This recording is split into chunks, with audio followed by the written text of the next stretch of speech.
Growing up, I always sensed I was the second choice in my family. My name is Isabella, but everyone calls me Bella. I'm the younger daughter in what looked like a typical middle-class household. My sister Catherine, Katie for short, was the golden child. 3 years my senior, she had naturally blonde hair that seemed to glow in every photo. Mom never missed a chance to capture her perfect angel for the family album or on social media. I wasn't unattractive by any means. I had my own version of beauty with dark hair, hazel eyes, and what my aunt described as an interesting face. But in our household, interesting didn't quite cut it. Katie was the ideal, and I was simply there. The favoritism was glaring. When Katie needed new clothes, weekends would be spent shopping at the mall. When I asked for something, I'd hear, "Let's see next month, sweetie." Katie got the bigger bedroom because she needed room for her studying, and on her 16th birthday, she received a car while I was given a simple watch. Hardly anything special. The real blow came during our high school graduations. When Katie graduated, our parents threw a grand party, and Dad proudly announced they would fund her college education. She was set to follow in his footsteps and study to become a bank manager. Everyone raised a glass to her bright future. 3 years later, when I graduated with even better grades, I sat at the kitchen table with my college acceptance letters spread out before me, watching my parents exchange uneasy glances. "Honey," Mom began, avoiding my gaze, "we just don't have the money for college right now. The market's been tough," and with Katie's tuition, Dad jumped in, suggesting I work for a year or two to save up. I was left speechless. The same parents who had just bought Katie a brand new laptop for college were telling me they couldn't afford my education. That night, I cried myself to sleep, but it was the last time I would shed tears over their favoritism. The next morning, I set out job hunting. Within a month, I secured a position as a maid at the Grand Plaza Hotel, the fanciest establishment in our city. While Katie moved back home after graduating to save money, I settled into a tiny studio apartment across town. Living alone was challenging at first, but it beat staying at home watching Katie soak up our parents' endless attention.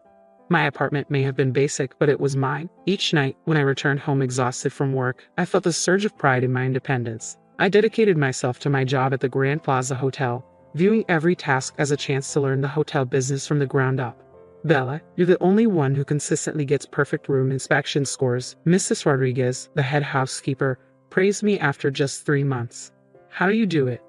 "I just think about what I'd want if I were staying here," I replied, straightening my uniform. Within 6 months, I was promoted to head maid. That's when I first met James Richardson, the guest in room 742. He was distinguished looking, probably in his mid-40s, with salt and pepper hair and tailored suits.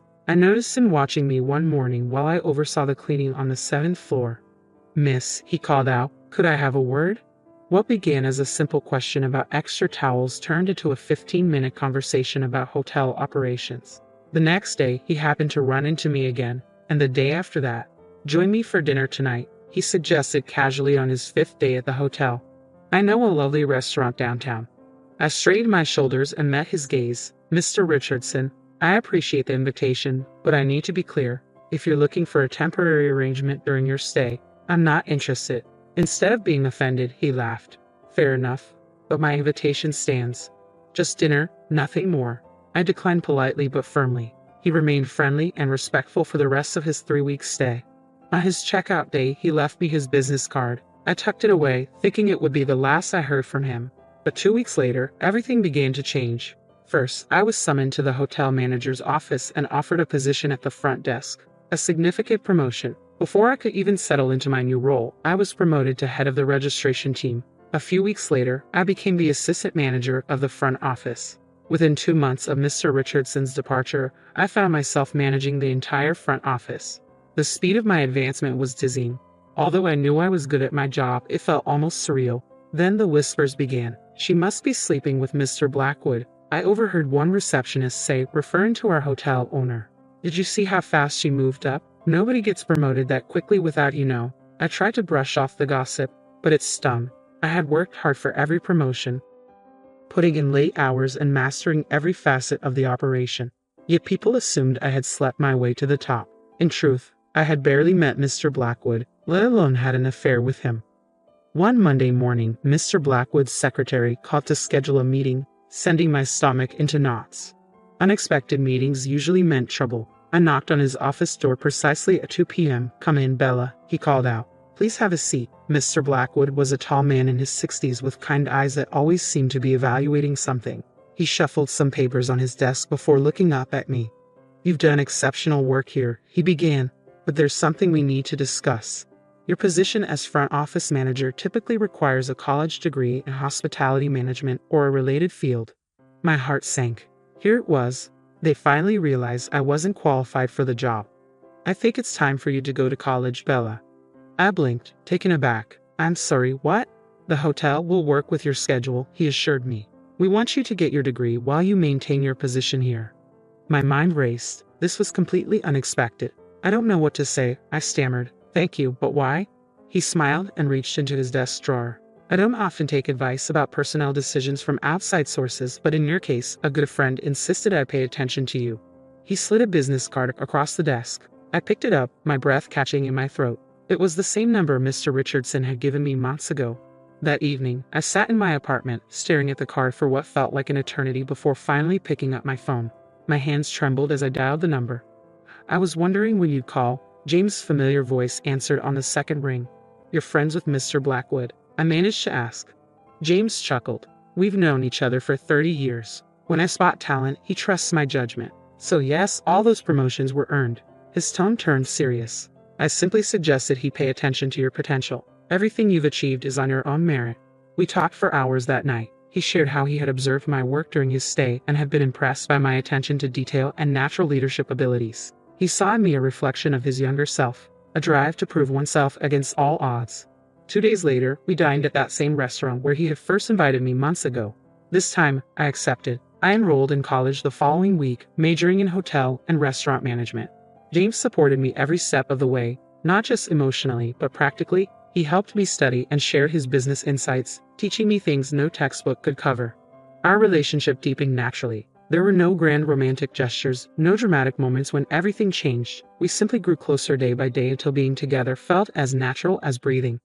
"Move in with me," he suggested one evening 6 months after that first phone call. We were sitting on his penthouse balcony, looking out over the city lights. A month later, we exchanged vows in a small but elegant ceremony, and I moved from my tiny studio into his luxurious penthouse apartment. "You hit the jackpot, girl," my friend Sarah exclaimed one afternoon over coffee. "Successful, handsome, and actually nice. Those kinds of men aren't supposed to exist." I laughed, but she wasn't wrong. James was everything I could have hoped for in a husband. He supported my education, celebrated my career achievements, and made me feel valued, something I had never experienced growing up. My newfound happiness made family gatherings interesting to say the least. Katie, always the star of the show, was struggling to keep a man interested for more than a few weeks. Her career at the bank was progressing. She had made it to assistant manager, but her personal life was a mess. I would catch her staring at James and me during holiday dinners, her eyes filled with barely concealed envy. The same sister who used to ignore me unless she needed something was now glued to my every move. "Did you see how Katie was looking at your ring all through Christmas dinner?" James asked me afterward. "I thought she was going to drill a hole through it with her eyes." "She's always been used to having the best of everything," I sighed. "I don't think she knows how to handle not being the center of attention anymore." Things became even more awkward when my parents launched their campaign to get Katie married off. "Sweetie," Mom would coo in that syrupy voice she used when she wanted something. "Surely James must have some nice friends." "Single ones. Katie's not getting any younger, you know." Dad was more direct. "Your sister deserves someone successful like James. You should help her out. It's what family does." The irony wasn't lost on me. The same parents who had claimed they couldn't afford my education were now trying to leverage my connections for their favorite daughter. "James must know lots of eligible businessmen," Katie herself finally said one day, cornering me in the kitchen during Easter dinner. "Why haven't you introduced me to any of them?" I looked at my sister, really looked at her. Her perfect blonde hair was still there, but her eyes held a desperate edge I had never seen before. "Maybe because I don't want to be responsible for someone else's love life," I replied carefully. "Besides, relationships aren't just about finding someone wealthy." "Easy for you to say," she snapped. "You already got the rich husband." I walked away from that conversation, convinced I had made the right choice to keep my distance. Something about Katie's attitude toward finding a wealthy man unsettled me. It felt less like she wanted love and more like she was hunting for a prize. I thought I had finally found my happily ever after. The next 2 years seemed to prove me right, at least on the surface. But slowly, almost imperceptibly at first, things began to change. It started with small things. James began coming home later from work. His business trips, which had been occasional, became more frequent. At first, I made excuses for him in my head. He was busy, the company needed him. This was just a temporary phase. "Sorry, darling, emergency board meeting," he'd text, barely looking up from his phone. Our home felt emptier with each passing day. The sound of my heels echoing through our penthouse apartment became a lonely reminder of how much time I was spending alone. I spent the next few days in a haze, feeling utterly alone. One evening, I decided I'd had enough. When James walked in at 11:00 p.m., I knew we needed to have a serious talk. "James, we need to talk," I said firmly. He looked at me with a cold, distant expression, one I'd never seen before. "Yes, we do." What happened next felt surreal, as if I were watching a scene from someone else's life. "I want a divorce," he stated flatly, as though he were discussing the weather. "I don't love you anymore. Actually, I'm not sure I ever did." The words struck me like a punch to the gut. "What?" "James, if something's wrong, we can work on it." "There's nothing to work on, Bella. It's over. My lawyer will be in touch." Everything moved in a blur after that. Within days, I was served divorce papers. The prenuptial agreement I thought was merely a formality meant I had no claim to anything. Neither the apartment nor any of his money, not even the furniture we'd chosen together. In a daze, I packed my belongings into 3 suitcases. With nowhere else to go, I called my parents. "Mom, Dad, I need to stay with you for a little while," I said, trying to keep my voice steady. "Just until I figure things out." Silence lingered on the other end, heavy and telling. "Oh honey," my mother's voice dripped with insincere sympathy, "we're in the middle of renovations right now. The guest room is completely torn apart. I could sleep on the couch," I offered weakly. "Well, you see," my dad chimed in, "we're having the living room painted too, and you know how small this house is." They provided excuse after excuse, each more transparent than the last. What hurt the most was the barely concealed satisfaction in their voices. They were actually happy about my fall from grace. Eventually, I found a small apartment across town and threw myself into my work, but suddenly nothing went right there either. Every report I submitted came back with corrections, and every decision I made was questioned. Finally, Mr. Blackwood called me into his office, the same man who had once championed my career but now couldn't quite meet my gaze. "Bella," he said, shuffling papers on his desk, "perhaps it would be best if you consider other opportunities. We'd be happy to provide a reference." Depression hit me hard after losing everything. For a month, I barely left my bed. The silence from my family was deafening. No calls, not even a text to check if I was alive. Thank goodness for Sarah. "Get up," she demanded one morning, bursting into my apartment with coffee and bagels. "This isn't the Bella I know." "The Bella you knew had a life," I mumbled into my pillow. "No," she insisted, yanking the curtains open. "The Bella I know is a fighter. The one who started as a maid and worked her way up to management. The one who put herself through college while working full-time. That Bella is still in there somewhere." Thank goodness I'd always been careful with money. Even with the prenup, I had savings from years of working and living below my means. James had taught me one valuable lesson: always have a backup plan. One sleepless night, staring at my ceiling, an idea struck me. I knew the hotel business inside and out. I had done every job from cleaning toilets to managing the front office. I knew what worked, what didn't, and most importantly, what guests really wanted. "I'm going to open my own hotel," I told Sarah over breakfast the next morning. She nearly choked on her coffee. "That's ambitious." "I've got savings for startup costs, and I'll meet investors," I said, already jotting down lists on my phone. "I know exactly what kind of hotel I want to create." I threw myself into research, created a detailed business plan, and started networking at a charity event for emerging entrepreneurs. There, I met 2 investors who loved my vision for a boutique hotel that combined luxury with personal attention. The first year was brutal. I worked reception during the day, did paperwork at night, and filled in for every position when needed. Once I spent 3 days doing housekeeping when my maid got the flu. But every exhausting moment felt different this time. I was building something for myself. Slowly but surely, the hotel began to succeed. Word spread about our personalized service and attention to detail. By year 3, we were turning a profit. By year 5, I had paid back my investors in full, and the hotel was entirely mine. During all this time, my family remained silent. They had cut me out of their lives so completely that it was as if I had never existed. No holiday invitations, no family gatherings, nothing. At first, it hurt, but gradually I realized it was a blessing. Their absence meant no more comparisons, no more subtle put-downs, and no more feeling like a disappointment. I wasn't enough. Old habits die hard, so I found myself occasionally checking Katie's social media. That's how I learned she had finally found her wealthy man and had a baby. Her posts overflowed with designer baby clothes and exotic vacations, everything she had always wanted. 2 years flew by like a whirlwind. The hotel wasn't just successful, it had become the city's go-to destination for travelers seeking luxury with a personal touch. Travel bloggers frequently featured us, praising our unique approach to hospitality. One morning, I called my management team together. We should do something to give back to the community, something big.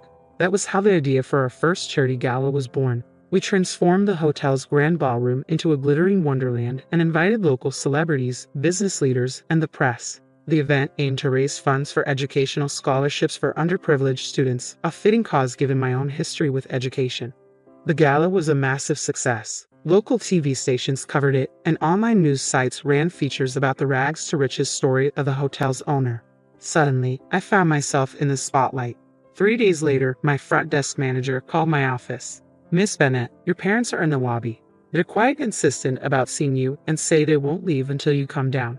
Taking a deep breath, I straightened my suit jacket and headed to the lobby. There they were, Mom and Dad, looking older but just as entitled as ever. "Bella," Mom rushed forward for a hug, but I deftly avoided her. "What are you doing here?" I asked coldly.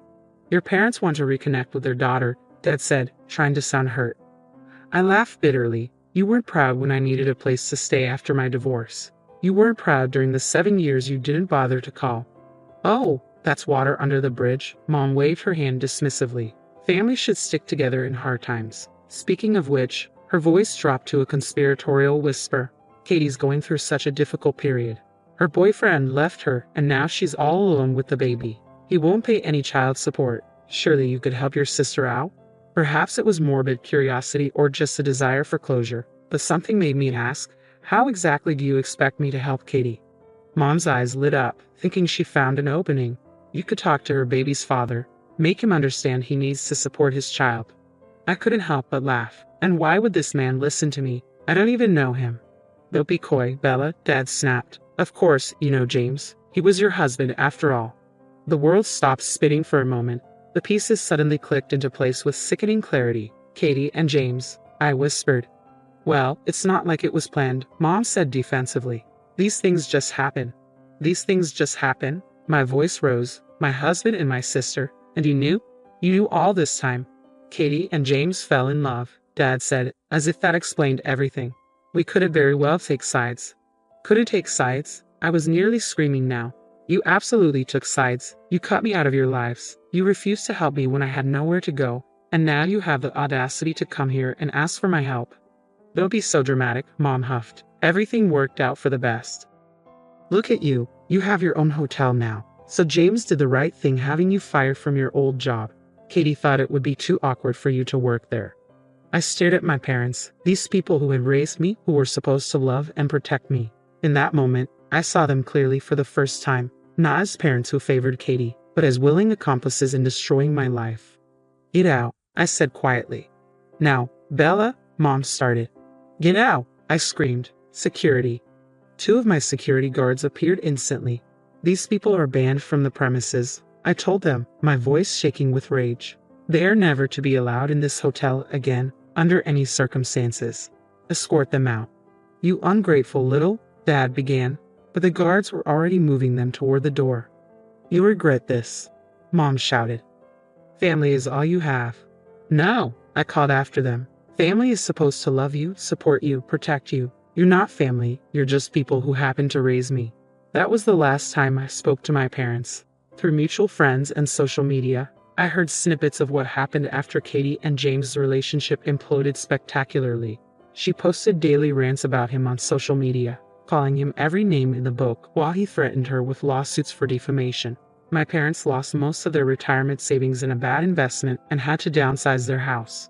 Meanwhile, my life took a wonderful turn. 6 months ago, I met Michael at a hotel industry conference. He's kind, successful in his own right, and most importantly, he loves me for who I am, not for what I can give him.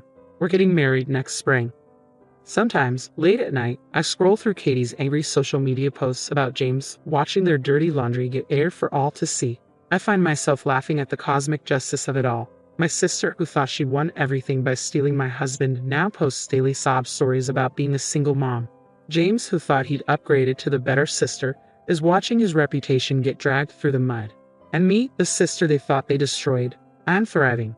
My hotel is expanding to a second location next year. Michael and I are planning our future together. And most importantly, I'm finally free from the toxic family that never really loved me. Sometimes, the best revenge isn't getting even, it's living well and watching karma do its work from a safe distance, preferably with a glass of champagne in hand.